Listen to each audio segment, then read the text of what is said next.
શું વિદ્યાર્થી મિત્રો 11 વડે ગુણાકાર કરવામાં તમને વાર લાગે છે?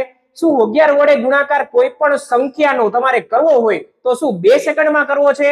તો ટેન્શન મુક્ત થઈ જાઓ, કારણ કે પ્રતીક શરતો છે ને. ચાલો જુઓ સાહેબ, કોઈ પણ સંખ્યા છે 24 અને 11, તો 24 ગુણ્યા મારે 11 કરવા હોય તો કઈ રીતે કરાય? તો કે જો છેલ્લો એકમ કયો છે સાહેબ? ચોગડો.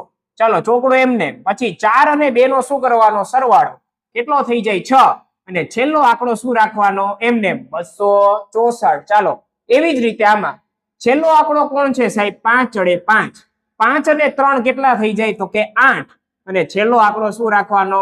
એમને 385. છેલ્લો આંકડો સાહેબ એમને. પછી 2 ને 2 કેટલા થાય સાહેબ? 4 થાય. આ 2 ને 1 કેટલા થાય? 3 થાય. ને છેલ્લો આંકડો શું રાખવાનો? એમને સરવાળો કરતો જવાનો. ચાલો છેલ્લો આંકડો શું છે સાહેબ? 1 છે. 1 માં 4 નાખો એટલે 5 થાય. 4 ને 2 6 થાય. અને છેલ્લો આંકડો કોણ છે? બગડો. ચાલો 72. તો છેલ્લો આંકડો એમને 7 ને 2 9. અને પેલો આંકડો કયો છે? 7. ચાલો 67 ગુણ્યા 11. હવે આ ખાસ સમજજો. ચાલો છેલ્લો આંકડો કયો છે સાહેબ? 7.